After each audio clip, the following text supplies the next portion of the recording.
Les agriculteurs de l'Afrique de l'Est se sont mis à l'ère de l'avocat. En effet, des plantations d'avocatiers émergent et se multiplient dans les plantations kenyanes et tanzaniennes. En 2017, la production de ce fruit a propulsé le Kenya, premier exportateur d'Afrique et sixième exportateur mondial, avec 3% du marché, soit 63 000 tonnes contre 15 000 tonnes en 2015. Des performances ayant poussé les producteurs de café et de thé à se consacrer à la culture de l'avocat.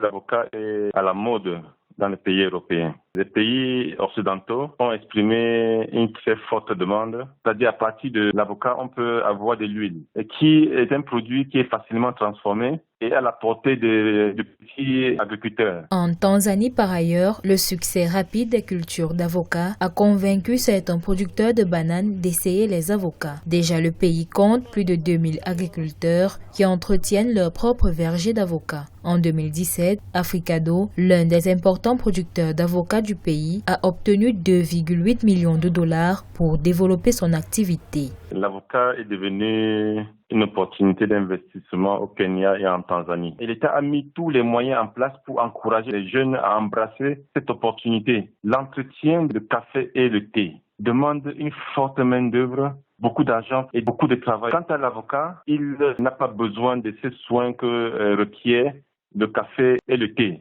Pour les agriculteurs est-africains, pionniers dans la culture de l'avocat, cette denrée est plus rentable que le café ou le thé. Pour l'heure, le Kenya et la Tanzanie profitent d'une tendance culinaire mondiale pour développer leur marché agricole et des infrastructures nécessaires à leur développement.